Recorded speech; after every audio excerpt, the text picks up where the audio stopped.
Now, I know a lot of people, they might watch the channel, look around the shop and say, man, this guy don't do nothing. He's got so many projects that aren't finished, some that aren't even started. Like, what is this guy doing? Let me tell you, it may look like no work goes in, but having this amount of unfinished projects, it's more work than you think. And I'm going to show you, and then we'll talk about it on this week's Tuesday Morning Tech Tip from Pugliese Speed Shop. I ain't gonna lie to you guys. There's sometimes where you might look around this shop and it appears that nothing's getting done because nothing's getting done. And it sucks, but it's one of those things where we were just talking about, things happen. You got a full-time job, you got a family, you got, whatever you got going on, and things end up kind of sitting. That's exactly what happened to the Cutlass. This thing never broke down. It was just not needed, and Chippy put it to the side, starting his business, all that kind of stuff. Like I said, getting his life going. Nothing wrong with that. But there's nothing worse for a car or anything mechanical, really, at that point, than just sitting, not being used. It's you might see it all the time. Oh, this super low miles, right? And unless the person that didn't put any miles on it went out and started it and all that kind of thing, which is kind of what happened with the FXR, you're going to have problems with it. And not that FXRs don't give us problems. We know better, all right? But that one was taken care of. I assume the guy went and started it every now and then or something left inside, or everything was drained out of it, or whatever it might be. There's a bunch of different ways you can take care of things. And, well, I'll show you what I do every month, because if not, we're gonna have more problems. So I got a little rotation. I'll take you on what I do inside the shop with the things that aren't running, because I want them to someday run. I think that makes sense, right? All right, I usually start over here, and there's only 3 things I really have to do inside the shop on the things that aren't startable. And it's got a little more difficult since I put this hood here, but what we do is we actually rotate this motor because, it's sitting really easy to push with your hands, guys, I promise you. With a hood in the way, it's great. But you don't want to get ring rigged and all that, so put on a couple of rotations. So when we get to it, we're not fixing more stuff than we already know we have to. Which, so that's, let me show you what happened here.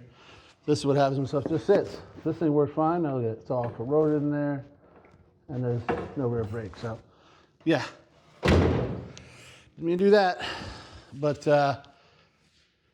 John and I were actually talking about this bike right here. So we're making some headway on the other 2, which, yeah, that's another story. But I want to get back. I want to get on that guy. I'm going to tell you what.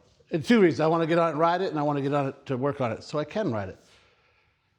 We got a bunch of work that needs to be done on this. All little stuff, cosmetics and whatnot. But, a couple of things after motorcycle's 7 years old. You might want to change a couple of things. Stay tuned for that. We're still riding the hell out of this thing. We just took it out yesterday. You see we're doing some stuff here. There'll be a video coming out pretty soon on what we're working on and what we're waiting on. If you're paying attention, that definitely looks a little bit different. Oh man, I forgot my tool. All right. We got this guy right here. Then we come back here. We just, I didn't put any work. That's not true. I went to work to make money. And that's what happened here. So I want to turn this guy a couple times. And make sure we're all good to go here. And that's it. It's a good little workout too. You probably tell by the heavy breathing, because, Then, take this little guy. and spin this guy a couple times. Just keep things moving along, guys, because if not, you're going to have ring ridge, you're going to have All sorts of stuff, guys. Things not wanting to move. Maybe a family of mice move in. Who knows? But we do this, and we'll prevent all that kind of stuff. We'll call that good. And stay. So that's just on the stuff that I have sitting around inside the shop. If you notice the Cutlass back there, we've been cranking the hell out of that, so that shouldn't be an issue. We're riding the Road Glide. We put 200-something miles on it yesterday, 100-something miles on it the weekend before that, so she's getting exercised. The FXR, we've been firing it up as we're working on it. We saw some videos where we just tested the charging system, all that, so we're good to go there. Same, Scotty's truck, sitting back there. I'll either spin that thing or start it. I actually started it the other night after we messed with the Cutlass, just because it's been a little while since it actually started. Sitting, guys, that's, like I said, that's why the Cutlass is in the shape it's in. And it's not just that. There's tons of cars out there. You see them, right? Ran when parked. Yeah, 15 years ago, it's been sitting under a tree, right? So you never know what's going on there. Outside, when did I do this one? I think I did it for like our 200th episode or something, or maybe like beginning of the new year or something along those lines. I went and started everything outside, just so you guys know. I was kind of let you know they all do run, with the exception of my 53. It's got a solid motor in it. It's only got 40,000 miles on that thing, but I go out there and I spin that one like you saw me do the other ones. For all the reasons I said, guys. That's how things get locked up. If you remember the Cutlass, when we first got it down here, it took a little doing to get it going. I had a pipe on it and all that stuff. And is it moving? Is it actually moving?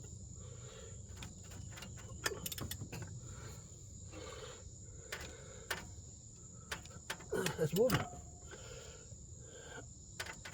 You gotta kidding me, everything. That shouldn't be, it's not like that now. I can put a ratchet on it just like I did the ones in the back. So if you're thinking that's why it's not starting or cranking slow, not the case. All right, I've checked that. There's other things as well. If I've showed you before the batteries I got back there, I got the cars that are sitting outside, especially in the winter months, I pull the batteries out of them when I know they're not going nowhere. So like right now, I'm looking over here. I got the battery for the Bel Air, for John's grandfather's truck, Chippy's car, my Le Mans. Actually, Le Mans one is in the Cutlass. And there's another one over there that's like a random musical batteries I go around to start the Dodge and the Plymouth and whatever else we might come across. You just always want a spare battery. I see a lot of guys, and I understand a lot of people, especially on YouTube, have an awful lot more vehicles than I have. I'm getting up there, guys, but, and I see they have, right, they joke, right? They got 2 batteries and they move in between. And that's obviously not true, I'm sure, but it is hard. It's a constant battle when you have a bunch of vehicles to either keep them on tenders, which other than the tending thing I have in that Charger, I don't even own one, which is odd for a guy that has 3 Harleys, but well, I promise you the one in the shovelhead is stone cold dead. But that's a problem for another time. It's hard to keep them all charged because if you keep them outside, it's like the Jeep. The Jeep's died on me a time or two, and I'll go out, put the charger on it, let it run, and drive around, whatever. Because I use that throughout the winter, you know. But if you just let them all sit, I try to be organized, and some people tell me my shop is very clean and very organized and all that, and I do try to do that. That's a goal of mine. There's some guys that it's like, wow, it's amazing. It's like, you know, like a hospital room. Kevin, for example, his shop, unless he is knee deep in a project, and even then, it's pretty clean, and he'll tell you it's not, but it is. all his tools. Every time he finishes a job, he sprays them, brake clean, wipes them down, puts it away. I do all that as well. I've shown you that. I'm not going to show you that constantly because it's boring. But, well, I'm kind of lying because here, I'll show you why I'm lying. There's all my tools from a couple nights ago when working on the Cutlass. But we're going to get right back into it. And I was tired tonight, guys. So I'm not as organized and clean and as I'd like to be, but they are all neatly put over there and there's nothing missing or anything like that. But when it's really easy to miss something, right? Like with a bunch of different vehicles, like, did I start that one to do this? Even, for example, when I was on deployment, we lived in North Carolina. We had 8 acres of property, all flat. It was old farmland. And all my buddies would bring their vehicles down and leave them there. And Megan would have like a rotation. She'd start this row for this, and the next week she's this one, the next week this one. She'd go through, start them all, let them run, get up to operating temperature, whatever, and she'd shut them all off. And the next week she'd do another row. So then 2-3 weeks later, boom, you're back on the originals. She had it down pat, guys. Nobody came home to a dead battery. Nobody came home to any issues. Could have been gone 6-9 months, right? You never know. I've told you before, she's a little more organized than I am. I like to act like I'm more organized than her. I think we probably, it depends on what we're working on, I guess, right? Because right now she doesn't care about any of these batteries down here, right? So, but I have them all over there on that bench. And usually when the charger's not sitting on top of the Cutlass, it's over there. And while I'm down here working, you might notice in the background, it's on one of those. And when that thing's full, boom, I will trickle charge because you don't want to, blast it to the moon. You're not trying to boil it. And I just keep moving them, and they always got 12 volts. I put them in something like I threw this the John's grandfather's Dodge. I threw the battery in that, boom, fire right up. Thing was good to go. Same with the Bel Air, the D100, all of them. So it's just it looks like nothing's going on, but you can't do that. And what kind of sucks, and I get you guys, this is first world problems, 100% my fault because I got all these projects. But sometimes you spend time doing all that stuff that you don't get anything done. Today, for example, right? We this weekend was a little chill, and I'll probably touch on that another tech tip. But we spent a day out riding. And then we did some things this morning, ran some errands, helped some friends, that kind of thing. And I came back and did all this stuff. So it looks like I accomplished absolutely nothing in the shop, but I did all those things so we don't have problems later when we go to use these motors or we need a battery or whatever, right? So we have a thing at work that I hate, absolutely hate. And that's a strong word, guys. I hate this term. They call it visual progress. Now, I don't know where it came from.